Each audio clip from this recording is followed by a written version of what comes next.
I'd like to talk about a modulation device Ted Greene uses in his Musicians Institute talk as he's demonstrating Whiter Shade of Pale.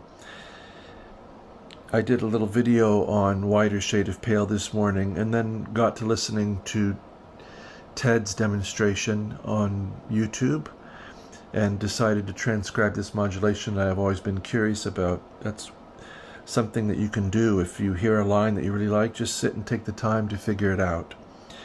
If you've not yet done so, I would appreciate it if you would subscribe to the channel if you're enjoying this kind of content. Like, share, leave a comment. And if you'd like to leave a tip for me, the PayPal information's in the description below. I would greatly appreciate it. So here we're doing a 3, 6, 2, 5 in D flat. So that would be F, B flat, E flat, A flat, and normally we would go to D flat. So what's going to happen is we're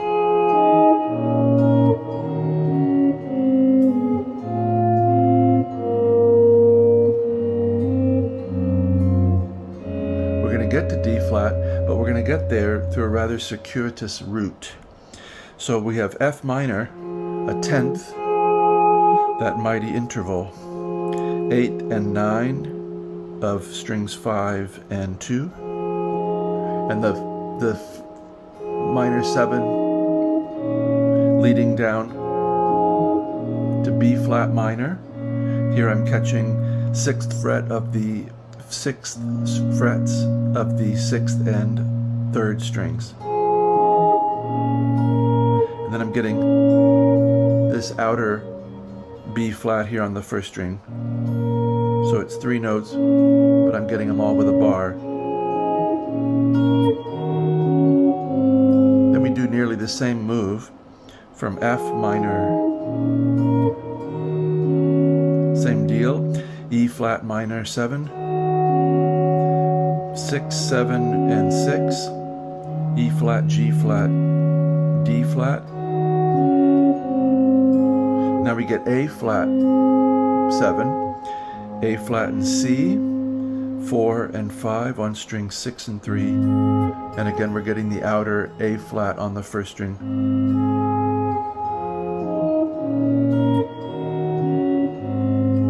So our ear's all set up to go to D flat. As best as I can tell,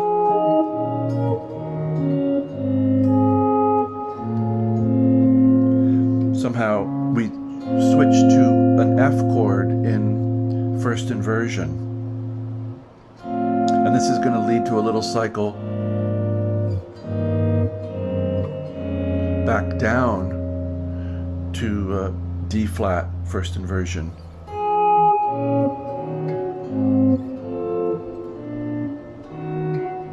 He's basically done that. It's gone from 3, 6, 2, 5, and then dominant or major back down. But it's a beautiful line motion. I've always wondered about it, so I sat and transcribed it today. So here's a full F over A with that important F note, which would have been part of our D flat chord. So a little substitution there. A, F, C, F, 5, 3, 5, 6.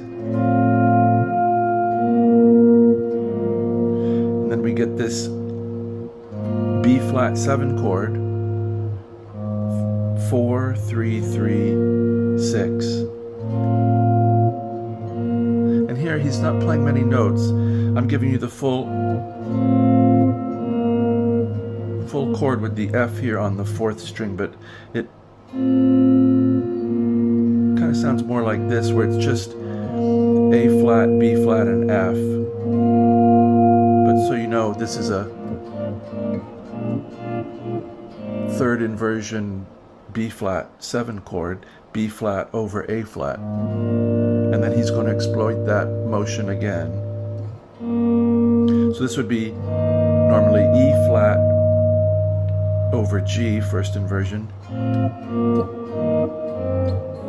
it would be this, but he's leaving some voices out, so it's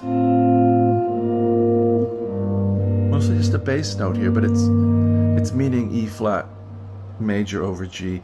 3 and 3 on string 6 and 3.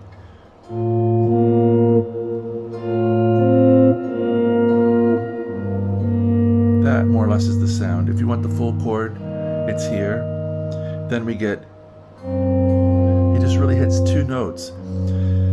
G flat, C and F, which would be an A flat 7 chord in third inversion. But he's doing this to get to a first inversion D flat major chord down here, as low as we can get it, at frets 1, 1, and 2. What do we have? We have F, A flat, D flat. So we eventually got our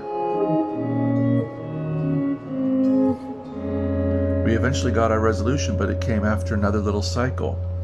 So now these are the chords that are rather interesting and more or less, I don't know, reminds me of Prokofiev or Rachmaninoff, those kinds of ambiguous harmonies. So we're going to go from D flat major over F, first inversion. This is E flat minor over G flat, G flat, E flat, B, 2, 1, 3, and then that becomes E flat 7 over G, so the bass has walked right up.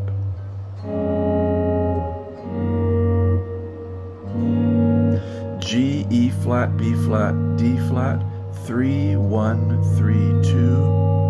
And now the really surprising thing, he does this on his solo records too a lot, these same kinds of pulling up. It's also in the song, it's Waltz for Debbie.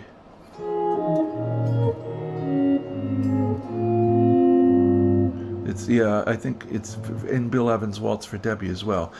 D flat, E flat minor over G flat, E flat 7 over G, and then, really surprising, A major over E. And he's done this to get out of the key of D flat and into the key of A. So, I guess all hinging on that D flat note. Yes. So D flat suddenly becomes C sharp there. It's an A triad, E, A, C sharp, 2, 2, 2 on strings 4, 3, 2 with an E, 6 in the bass. And he uses that.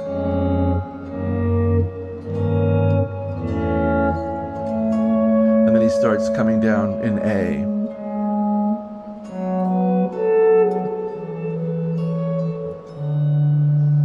And carries on. So I hope this might be of interest. It's a nice modulation trick. I'll have to work with it myself and see what I can relate it to and maybe integrate it into something. But Ted was brilliant at having modulations that were really unexpected. I know he worked on them very hard. If you look on the lessons page at tedgreene.com, there's whole pages on modulation devices. I do hope this finds you very well, and I wish you, of course, a very good day.